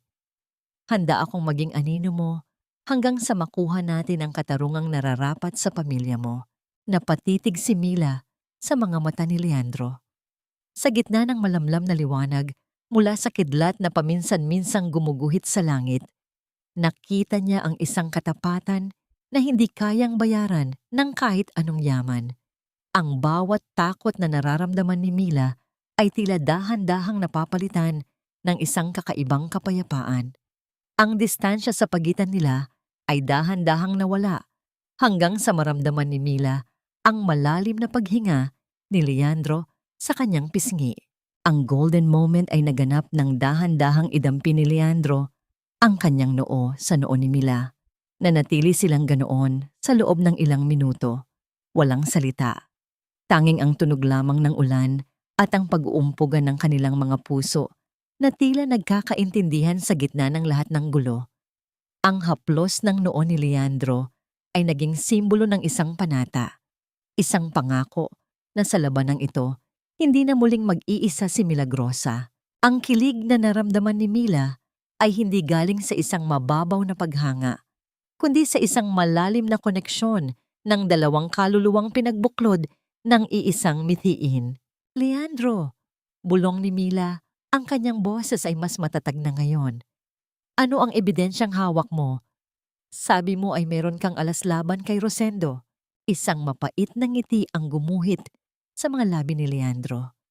Hindi lang ako ang nagmamasid, Mila. Sa loob ng 10 taon, unti-unti kong kinokolekta ang bawat piraso ng katotohanan na hindi nila nailibing ng maayos. Pero kailangan nating maghintay para sa tamang sandali, ang pista ng dintrang. Doon natin sila huhubaran ng maskara sa harap ng lahat. Ngunit ang katahimikan ng gabi ay biglang winasak ng isang maliwanag na sinag ng ilaw na gumagala sa labas ng shed. Ang liwanag ng isang sulo ay dahan-dahang papalapit sa kanilang kinaroroonan. Ang anino nito ay humahaba sa sahig na kahoy, nagbabanta na ibunyag ang kanilang lihim na pagtatagpo. Sino ang naririyan? Ang boses ni Rosendo ay muling narinig, mas malapit na ngayon, at may kasamang tunog ng pagkasa ng isang baril. Nanigas ang buong katawan ni Mila at Leandro. Ang init ng kanilang sandali ay biglang napalitan ng isang malamig na kaba. Isang maling galaw lamang ay maaaring ito na ang huling gabi para sa kanilang dalawa. Ang bawat hininga ni Mila ay tila naging isang mabigat na pasanin habang tinititigan ang liwanag na dahan-dahang sumisilip sa mga siwang ng pintuan. Ano ang ginagawa mo rito, Leandro? At bakit basang-basa ka? Ang boses ni Rosendo ay puno ng hinala habang ang liwanag ng kanyang sulo ay tumatama sa mukha ng sekretaryo na kalalabas lamang mula sa anino ng shed. Sa loob ng madilim na sulok, pigil ang hininga ni Mila habang ang kanyang likod ay nakadiin sa magaspang na sako ng kakao. Ramdam ang bawat pintig ng kanyang puso na tila gustong sumabog sa kaba. Ininspeksyon ko lang ang mga stockser, baka pasukin ng baha ang mga tuyong dahon, masayang ang pondo natin. Ang sagot ni Leandro na may kasamang malamig na tono, tila walang pakialam sa baril na hawak ng kanyang amo. Ang bawat salita niya ay maingat na binitawan upang ilayo ang atensyon ni Rosendo sa loob ng shed. Matapos ang ilang sandali ng nakabibinging katahimikan, dahan-dahang ibinaba ni Rosendo ang kanyang baril, ngunit ang kanyang mga mata ay nananatiling balisa at puno ng paranoia. Ang bawat kaluskos ng mga sanga sa paligid ay tila nagpapatalon sa kanyang mga balikat, isang palatandaan na ang konsensya niya ay nagsisimula nang gumising mula sa mahabang pagkakaidlip. Kinabukasan, ang kapayapaan sa dintrang ay tuluyan ng naglaho. Kumalat ang balita tungkol sa mga liham na ipinadala sa opisina ng buwis at sa mga lokal na pahayagan, mga lihim na ulat tungkol sa nawawalang pondo ng mga Villarreal. Si Rosendo ay tila isang leon na nakakulong sa hawla, pabalik-balik sa loob ng kanyang opisina habang hinahagis ang bawat papel na dumadaan sa kanyang harapan. Ang kanyang muka ay namumutla at ang bawat tawag sa telepono ay tila isang hatol na kinatatakutan niyang sagutin. Sa gitna ng kaguluhang ito, si Mila ay nananatiling tahimik, nagtatrabaho sa ilalim ng init ng araw, ngunit ang kanyang mga mata ay palaging nakamasid sa bawat pagguho ng kuta ng mga arambulo. I don't care how you do it, Leandro. I want to know who is sending these tips. Siguraduhin mong walang lalabas na kahit anong record tungkol sa scholarship fund. Ang sigaw ni Rosendo ay narinig hanggang sa labas ng mansyon, ngunit hindi lamang ang mga ulat ang nagpapahirap sa kanila. Si Marjorie, na may matalas na pakiramdam ng isang mang-aapi, ay nagsimulang magtuon ng pansin kay Mila. Para sa kanya, may kung anong mali sa Mila Ramos. Kaniya. Ang bawat kilos ng babaeng ito, ang paraan ng paghawak nito ng baso, at ang kislap ng katalinuhan sa kanyang mga mata ay hindi tumutugma sa dumi ng kanyang mga bota.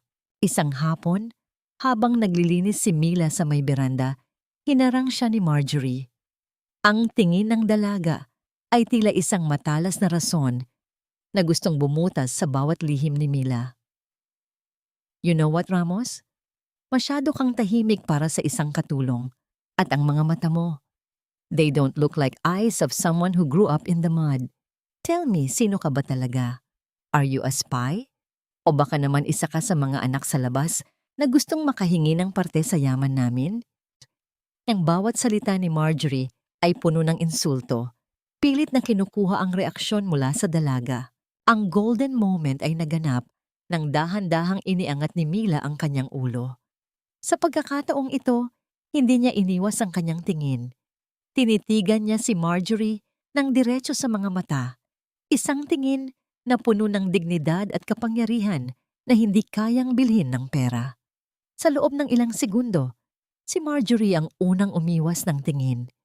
Tila naramdaman ang isang kakaibang aura na nagmumula sa babaeng tinatawag niyang basura. Isang matamis at mapait na ngiti ang gumuhit sa mga labi ni Mila. Ang ngiti ng isang reynang alam na malapit na ang katapusan ng kanyang mga kaaway. Isang manggagawa lang po ako, Ma Marjorie.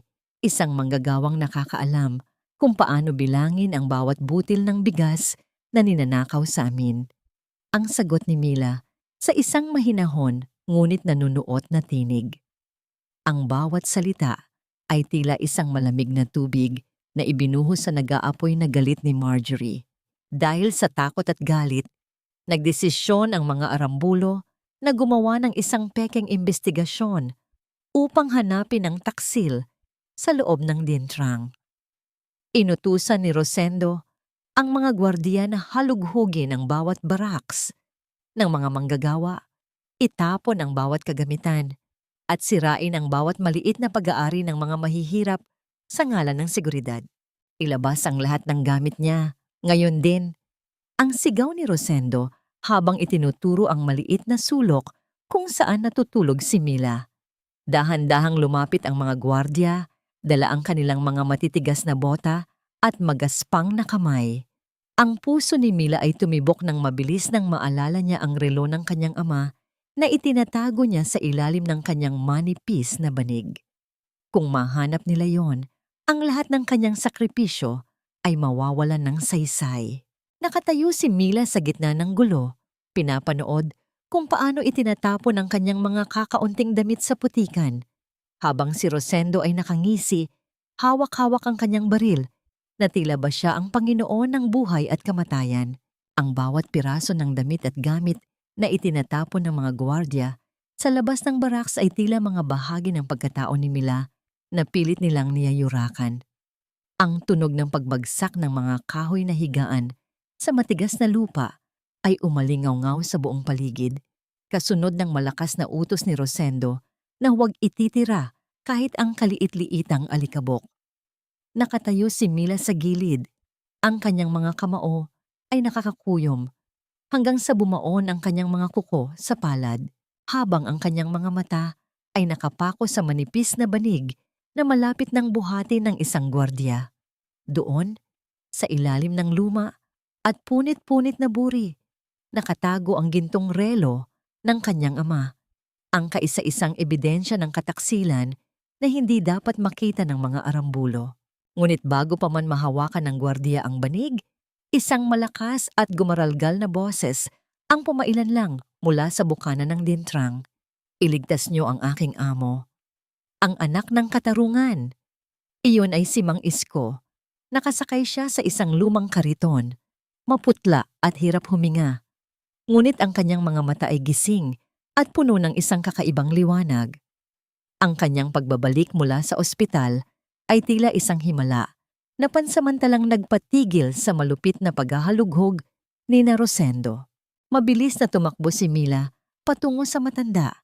Hindi alintana ang panganib na baka mapansin ang kanyang labis na pag-aalala. Dahan-dahang binuhat ng mga manggagawa si Mang Isko patungo sa kanyang maliit na kubo. Sa loob ng madilim at masikip na silid, sa ilalim ng nag-iisang gasera, hinawakan ni Isko ang kamay ni Mila nang may huling lakas. Ang kanyang mga daliri ay malamig na tulad ng yelo, ngunit ang init ng kanyang paningin ay tila sumusunog sa kaluluwa ng dalaga. Milagrosa, huwag kang matakot. Bulong ng matanda. Ang boses niya ay tila isang hangin na nagmumula sa kabilang buhay. Sa loob ng opisina ni Rosendo, sa likod ng malaking painting ng iyong lolo, may isang lihim na vault. Ang susi. Ang susi ay nasa loob ng rilong hawak mo. Doon nakatago ang tunay na listahan ng bawat sentimong ninakaw nila sa loob ng 10 taon. Ang golden moment ay naganap nang ilagay ni Mang Isko ang kanyang nanginginig na palad sa tapat ng puso ni Mila. Sa kabila ng hapdi ng kanyang bawat hininga, ngumiti ang matanda. Isang ngiti ng isang sundalong alam na tapos na ang kanyang misyon. Anak ng aking amo, ikaw ang pag-asa ng mga walang tinig. Iligtas mo kami. Iligtas mo ang lupang ito mula sa dilim. Naramdaman ni Mila ang pagdaloy ng mainit na luha sa kanyang pisngi habang ang bawat salita ni Isko ay tila isang mabigat na tungkulin na nakapatong na sa kanyang balikat. Sa sandaling iyon, ang mga manggagawa na nakikinig sa labas ay dahan-dahang nagkaisa. Ang kanilang mga mukha ay hindi na puno ng takot, kundi ng isang tahimik at nagkakaisang puot. Ngunit ang kapayapaang iyon ay pansamantala lamang. Ang anino ni Rosendo ay muling lumitaw sa pintuan ng kubo. Ang kanyang mukha ay pulang-pula sa galit dahil sa pagkabigo niyang mahanap ang ebidensya kanina. Masyado na kayong maraming nalalaman. Ang dientrang na ito ay sa akin at hindi ko hahayaan na ang isang matandang ulyanin at isang pulubing manggagawa ang sumira sa lahat ng itinayo ko. Sa isang kumpas ng kanyang kamay, inutusan ni Rosendo ang kanyang mga tauhan na dalhin ang mga sulo at gasolinal. Ang kanyang paranoia ay humantong na sa isang baliw na desisyon, ang burahin ang bawat bakas ng pag-aalsa sa pamamagitan ng apoy. Ang amoy ng gasolina ay dahan-dahang kumalat sa hangin, humahalo sa amoy ng tuyong dahon at ang amoy ng takot. Bago pa man makakilos si Mila, isang maliit na ningas ang inihagis sa kabilang baraks. Ang apoy ay mabilis na gumapang, tila isang gutom na halimaw na lumalamon sa bawat sawali at kawayan. Ang liwanag ng sunog ay nagbigay ng kulay kahel sa buong paligid at ang bawat bahagi ng langit ay nabalot ng maitim na usok na tila isang itim na tabing sa katarungan. Ang mga hiyaw ng mga kababaihan at ang iyak ng mga bata ay naging isang masakit na musika sa gitna ng gabi. Nakatayo si Mila sa harap ng kubo ni Mang Isko.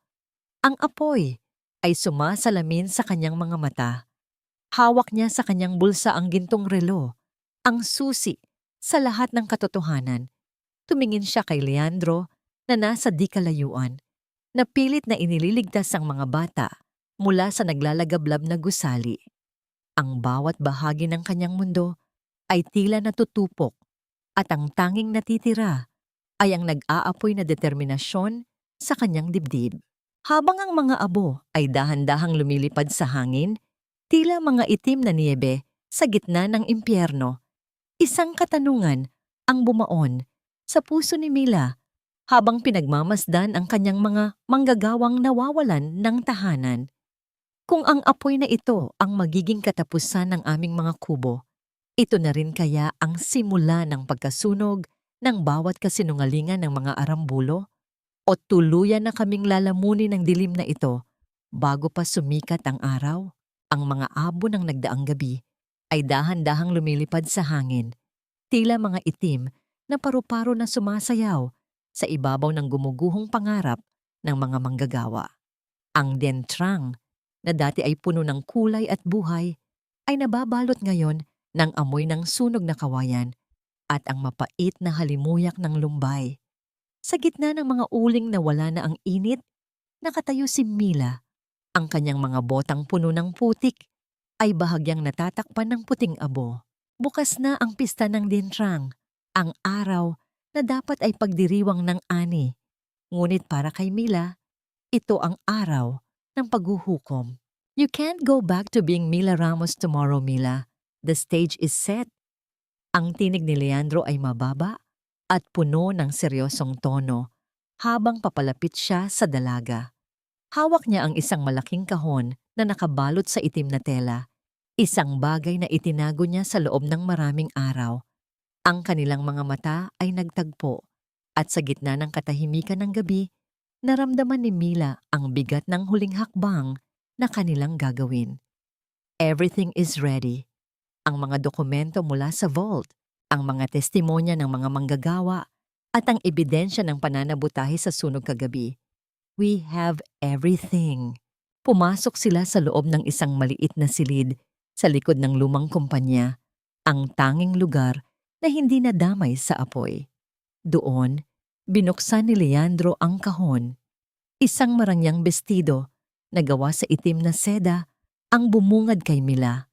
Isang damit na sumisimbolo sa kanyang pagluluksa para sa kanyang ama at sa kanyang pagbangon bilang tunay na tagapagmana. Ang tela ay malamig sa pandinig. Habang hinihimas ni Mila ang bawat tahi nito, isang matinding kaibahan sa magaspang na kamiseta na suot niya sa loob ng ilang linggo.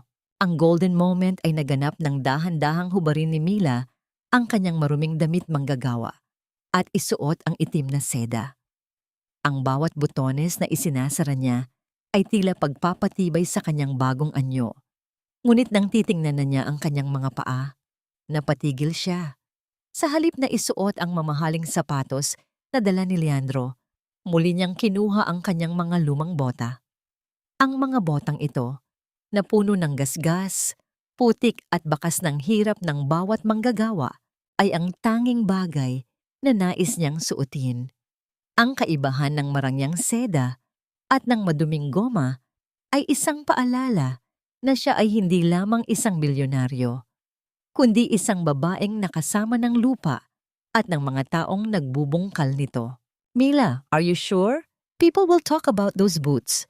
Puna ni Leandro, bagaman may bakas ng paghanga sa kanyang mga mata. Let them talk, Leandro. Ang mga botang ito ang nakakita sa bawat patak ng pawis at luha ni Namang Isko. Hindi ako aakyat sa entablado bilang isang reynang nakatira sa tapnanga, kundi bilang isang saksi sa lahat ng kataksilan ni na Rosendo. Matatag na sagot ni Mila. Ang kanyang tinig ay wala na ang anumang pag-aalinlangan, tila isang malamig na agos ng tubig na dahan-dahang bumubutas sa bato. Sa labas, ang mga manggagawa ay dahan-dahang nagtitipon sa ilalim ng mga punong kakao. Walang nagsasalita, ngunit ang bawat tingin na ipinupukol nila sa isa't isa ay puno ng isang lihim na kasunduan. Ang takot ay napalitan na ng isang tahimik na determinasyon.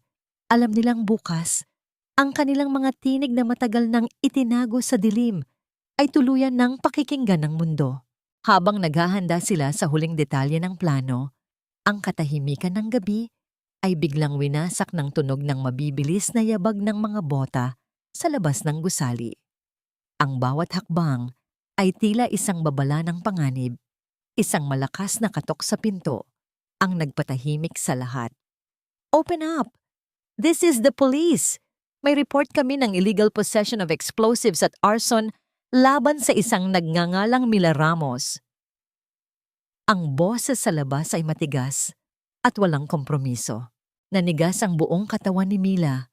Tumingin siya kay Leandro na mabilis na humawak sa kanyang baril sa baywang.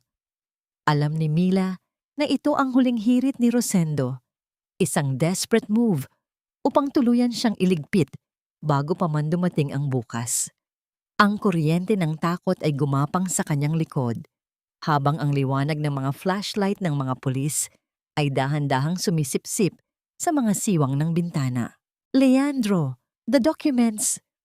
Kailangang makarating iyan sa entablado bukas, anuman ang mangyari sa akin. Bulong ni Mila, ang kanyang puso ay tumitibok ng mabilis sa kanyang lalamunan. Ang bawat segundo ay tila isang taon ng pagdurusa habang ang pinto ay dahan-dahang nayayanig sa bawat puwersa ng mga nasa labas. Kung dadalhin siya ng mga pulis sa gabing ito, paano pa niya maisa sa katuparan ang katarungang ipinangako niya sa mga uling ng dintrang? At sino ang maniniwala sa isang babaeng nakasuot ng seda ngunit may putik sa kanyang mga bota? Hindi niyo ako kailangang kaladkarin. Lalakad ako ng kusa dahil alam ko kung saan patungo ang landas na ito. Ang tinig ni Mila ay hindi nanginginig habang hinaharap niya ang mga pulis sa pintuan. Sa likod niya, ang kadiliman ng silid ay tila nagtatago sa kanyang anyo, ngunit ang kislap ng determinasyon sa kanyang mga mata ay sapat na upang mapatigil ang sinumang tangkang humawak sa kanya. Ngunit bago pa man maisara ang mga posas sa kanyang mga kamay, isang mabilis na paggalaw mula kay Leandro ang nagpabago sa ihip ng hangin. May iniabot siyang isang dokumentong may selyo ng mataas na opisina ng pambansang kapulisan.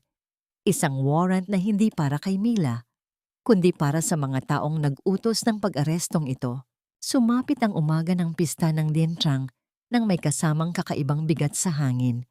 Ang tunog ng mga masasayang kanta na nagmumula sa mga malalaking speaker ay tila isang pilit na pagtatago sa hapdi ng mga nasunog na barracks sa di kalayuan. Ang bawat manggagawa ay nakatayo sa harap ng malaking entablado. Ang kanilang mga mukha ay walang kibo, tila mga aninong naghihintay ng hudyat.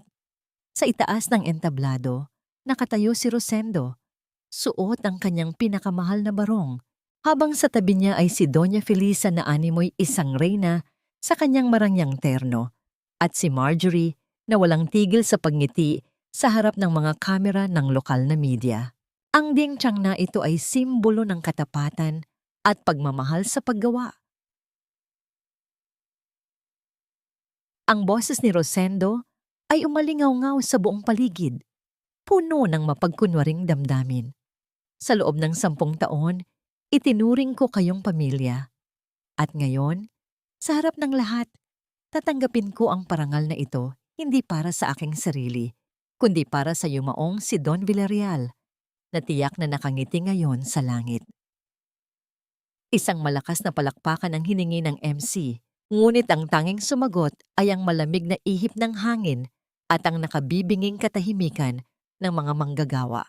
Biglang namatay ang masayang musika. Ang malaking LED screen sa likod ni Rosendo ay hindi nagpakita ng kanyang mga accomplishment. Sa halip, lumitaw ang isang madilim na video, ang kuha ng sunog kagabi, ang boses ni Rosendo na tumatangging gamutin si Mang Isko, at ang bawat pahina ng lihim na ledger na nagpapakita ng bilyon-bilyong pisong ninakaw mula sa kaba ng mga Villarreal.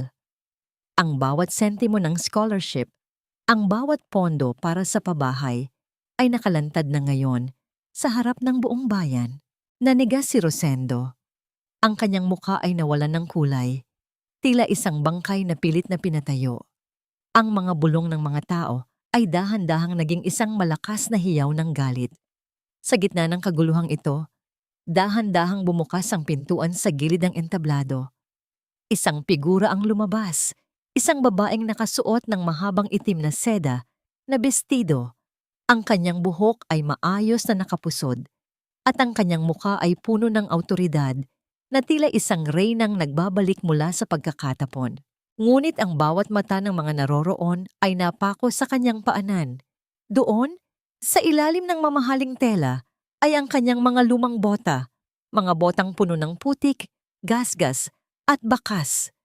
Ng hirap ng isang manggagawa. Ang bawat pagtapak ni Mila sa sementadong entablado ay lumilikha ng isang mabigat at matigas na tunog. Isang tunog na tila bawat hakbang ay isang hatol ng kamatayan para sa mga arambulo. Huminto siya sa tapat ni Rosendo. Ang kaibahan ng kanyang marangyang seda at ng maruming bota ay naging simbolo ng katarungang nagmula sa kailaliman ng lupa. Sa sino ka? Anong kalokohan ito? Ang nauutal na tanong ni Rosendo. Bagaman alam na ng kanyang puso ang sagot. Ako ang anak ng taong pinatay mo sa pamamagitan ng iyong kasakiman, Rosendo. Ang boses ni Mila ay kalmado, ngunit may talim na kasing talas ng kidlat. Ako ang Milagrosa Villarreal na akala mo ay nalinlang mo, ngunit sa loob ng ilang linggo, naging si Mila Ramos ako, ang manggagawang tinapakan ninyo, sinampal at ninakawan ng tahanan. Ngayon, ang bawat butil ng putik sa botang ito ay magsisilbing saksi sa inyong pagbagsak. Ang golden moment ay naganap ng tuluyang mawalan ng lakas si Doña Felisa. Sa harap ng lahat, Bumagsak siya sa kanyang mga tuhod. Ang kanyang mga kamay na dati ay punong-puno ng mga hiyas, ay ngayon ay nakakapit sa maputik na goma ng bota ni Mila. Milagrosa, maawa ka. Patawarin mo kami. Ginawa lang namin ang lahat para sa Dintrang. Ang pag-iyak ni Felisa ay tila isang nakakarinding musika ng pagkatalo. Isang desperadong pagtatangka na humalik sa paanan ng babaeng itinuring nilang basura. Ngunit hindi gumalaw si Mila. Hinayaan niyang maramdaman ni Felisa ang dumi ng lupang matagal nilang inalipusta. Ang awa ay para sa mga biktima, Felisa. Ang katarungan ay para sa inyo.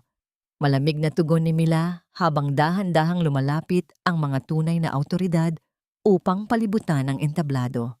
Ngunit si Rosendo, sa gitna ng kanyang pagkataranta at kahihiyan, ay biglang tumawa ng baliw.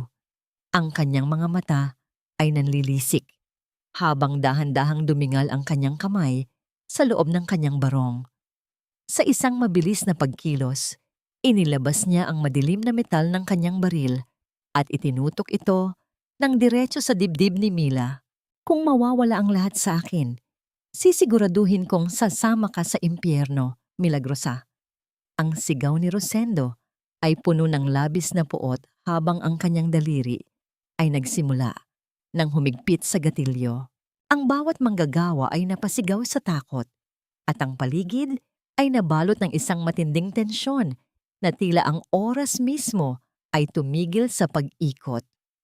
Nakatayo si Mila ng tuwid, hindi gumagalaw, habang ang dulo ng baril ay nakaturo sa kanyang puso at ang tanging naririnig na lamang ay ang malakas at mabilis na paghinga ng isang taong wala na sa katuwiran. Ang bawat segundo ay tila naging isang taon ng pagdurusa habang ang daliri ni Rosendo ay dahan-dahang humihigpit sa gatilyo ng kanyang baril. Ngunit bago pa man maganap ang isang trahedya, ang mabilis na pagkilos ni Leandro at ng mga operatiba ng kapulisan ang bumasag sa tensyon ng sandaling iyon. Isang mabilis na pagdakma sa braso ni Rosendo ang nagpabaling sa direksyon ng baril patungo sa kalangitan. At ang tuyong tunog ng metal na tumama sa semento ng entablado ay naging hudyat ng tuluyang pagtatapos ng kanyang paghahari. Ang baril ay dahan-dahang gumulong palayo, tila isang lason na itinapon ng tadhana, habang si Rosendo ay mabilis na pinadapa sa sahig. Ang kanyang marangyang barong ay nadumihan na ng alikabok at kahihiyan. Nanatiling matatag si Mila sa kanyang kinatatayuan ni hindi man lamang kumurap sa gitna ng kaguluhang bumalot sa buong bulwagan. Mahinahon ang kanyang paghinga habang pinagmamasdan ang isa-isang pagdakip sa mga arambulo. Nang magsara ang bakal na posas sa mga kamay ni Rosendo, Felisa at Marjorie, tila iyon ang naging hudyat ng wakas para sa kanilang mga kasinungalingan at nang simula ng katarungang matagal nang ipinagkait. Patuloy na sumisigaw si Marjorie, pilit na itinatanggi ang mga paratang at nagmamakaawang paniwalaan siya. Ngunit wala nang nakikinig. Ang kanyang mga palahaw ay nalunod sa dumadagundong na palakpakan at masayang sigawan ng mga manggagawang matagal na ring naghintay sa araw na ito. Sa unang pagkakataon matapos ang napakaraming taon, naramdaman nilang nanaig din ang katotohanan. Sa pagkakataong ito, ang mga tinig na dati ay pilit na pinatahimik ay umalingaw-ngaw ng may kalayaan, tila isang bagyong naglalabas ng lahat ng kinimkim na hinagpis.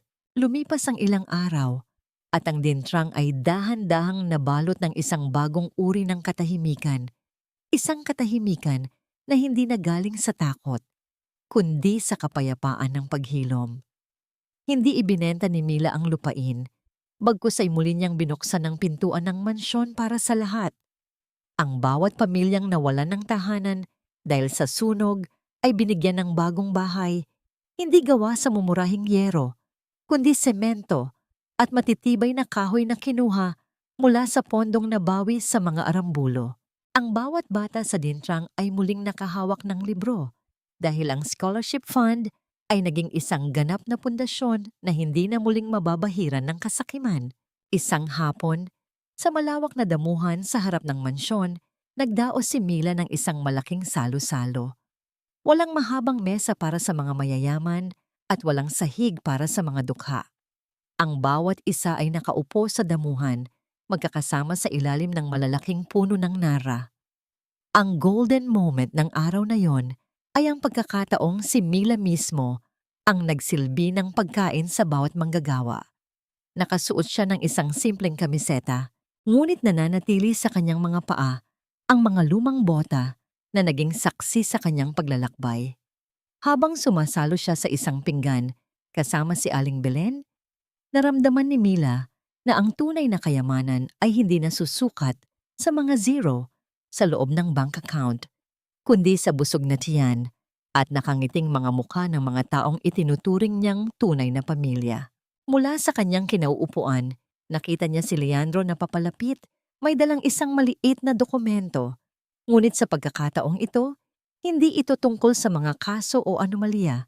Ito ay ang plano para sa Mang Isko Memorial Center, isang pasilidad para sa kalusugan at kapakanan ng mga manggagawa na itatayo sa puso ng Lintrang.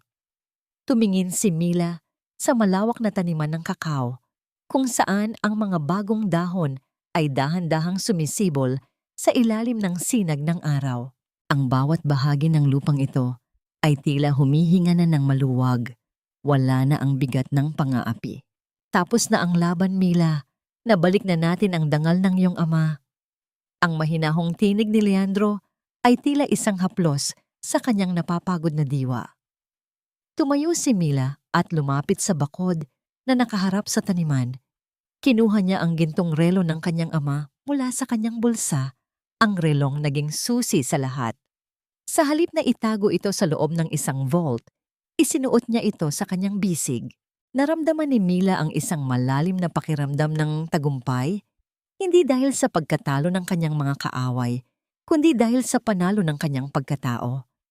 Ang bawat sugat sa kanyang kamay ay dahan-dahang nagiging peklat ng karangalan. Tinitigan niya ang kanyang mga bota na ngayon ay bahagya ng tuyo ang putik. At sa unang pagkakataon, matapos ang mahabang panahon, ang isang tunay at wagas na ngiti ay gumuhit sa kanyang mga labi. Ang Lintrang ay hindi na lamang isang negosyo. Ito ay naging isang tahanan kung saan ang katarungan at pagmamahal ay sabay na umaani ng pag-asa. Isang taon ang mabilis na lumipas at ang Lintrang ng mga Villarreal ay hindi na lamang isang lupain ng mga puno ng kakao, kundi isang buhay na monumento ng pag-asa at pagkakaisa. Ang bawat umaga ay nagsisimula sa isang masiglang awit ng mga ibon na humahalo sa boses ng mga manggagawang naglalakad patungo sa taniman. Hindi na bitbit ang takot, kundi ang pagnanais na pagyamanin ang lupang tunay na nagpapahalaga sa kanila. Ang amoy ng sariwang lupa at ang tamis ng bagong pitas na bunga ay tila isang pabango na bumabalot sa buong paligid. Isang patunay na ang bawat sugat ng kahapon ay dahan-dahan nang naghihilom sa ilalim ng katarungan. Nakatayo si Mila sa balkonahe ng mansyon, tinititigan ang malawak na taniman. Nakasuot siya ng isang simpleng bestidong puti, ngunit sa kanyang paanan ay naroon pa rin ang kanyang mga lumang bota. Ang mga botang ngayon ay malinis na mula sa makapal na putik, ngunit puno pa rin ng mga gasgas na nagsisilbing medalya ng kanyang pakikipaglaban. Ang gintong relo ng kanyang ama ay kumikinang sa kanyang bisig. Ang bawat segundo nito ay tumitibok ng may katapatan. Hindi na siya ang bilyonaryong nagtatago sa likod ng mga pader ng salapi. Siya na ang milagrosa na natutong lumubog sa lupa upang mahanap ang tunay na ginto ng pagkatao. Dahan-dahang lumapit si Leandro sa kanyang tabi. Ang kanyang mga hakbang ay hindi nagmamadali. Tila ninanamnam ang kapayapaan ng hapon. Inabot niya ang isang mainit na tasa ng tsokolate kay Mila. Ang usok nito ay dahan-dahang sumasayaw sa malamig na hangin. Ang kanilang mga daliri ay bahagyang nagtagpo. Isang maliit na dampi na nagdulot ng isang matamis na ngiti sa labi ng dalawa. Sa loob ng isang taon, hindi lamang ang estate ang kanilang inayos, kundi ang kanilang sariling mga puso na matagal ding binalot ng mga pader ng tungkulin at lihim. Nabisita ko na ang Mang Isko Memorial Center kanina. Ang simula ni Leandro, ang kanyang boses ay puno ng kagalakan. Ang mga bata ay abala sa kanilang mga bagong libro at si Aling Belen ay masayang nagtuturo sa mga kababaihan ng sining ng paggawa ng tsokolate. Sabi niya, kung nasaan man si Isko ngayon, tiyak na nakangiti siya habang tinititigan ang bawat butil ng biyayang ito. Naramdaman ni Mila ang isang malalim na pakiramdam ng katarungan at kapayapaan. Ang tanong na, napatawad na ba? Ay dahan-dahang nasagot sa kanyang isipan. Hindi niya hinayaang ubusin ng poot ang kanyang buhay. Ang mga arambulo ay nasa loob na ng rehas, binabayaran ang bawat sentimong ninakaw nila at ang bawat buhay na kanilang pinahirapan. Ang pagpapatawad ni Mila ay hindi nangangahulugan ng pagkalimot, kundi ang pagpili na huwag nang maging bilanggo ng galit. Ang kanyang puso ay malaya na at ang katarungang kanyang nakamit ay ang pinakamataas na uri ng kapatawaran para sa kanyang sariling pagkukulang noon. Leandro, minsan naiisip ko, kung hindi ba ako nagsuot ng mga botang ito, makikilala ko kaya ang totoong ako? Tanong ni Mila habang nakasandal ang kanyang ulo sa balikat ng lalaki. Hinawakan ni Leandro ang kamay ni Mila at dahan-dahang hinalikan ang kanyang mga daliri na mayroon pa ring mga maliliit na peklat. Ang ginto ay kailangang dumaan sa apoy bago kuminang, Mila. At ang puso mo, tulad ng lupang ito, ay kailangang maranasan ang ulan at putik upang makapagsilang ng isang wagas na pagmamahal. Ikaw ang pinakamagandang bagay na nangyari sa dientrang na ito, hindi bilang may-ari, kundi bilang ang babaeng handang lumuhod para sa katarungan.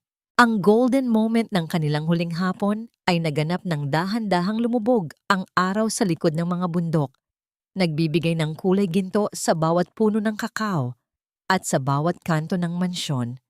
Sa ilalim ng naglalakihang puno, ang bawat manggagawang pauwi na ay huminto sandali upang kumaway at magbigay pugay sa babaeng tinawag nilang Herño, Senyora ng Putik.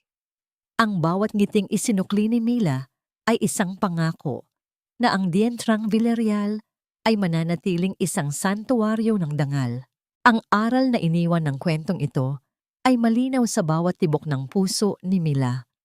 Ang tunay na kapangyarihan ay hindi matatagpuan sa taas ng trono, kundi sa lalim ng pakikipagkapwa-tao. Ang yaman ay walang halaga kung ito ay nakatayo sa ibabaw ng luha ng iba.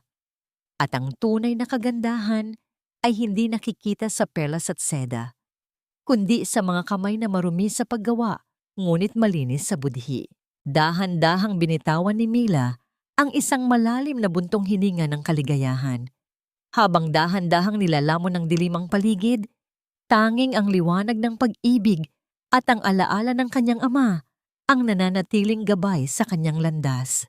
Ang bawat hakbang niya, suot ang kanyang mga bota, ay patuloy na mag-iiwan ng marka sa lupang ito. Isang marka ng isang bilyonaryong natagpuan ang kanyang kaluluwa sa gitna ng putik.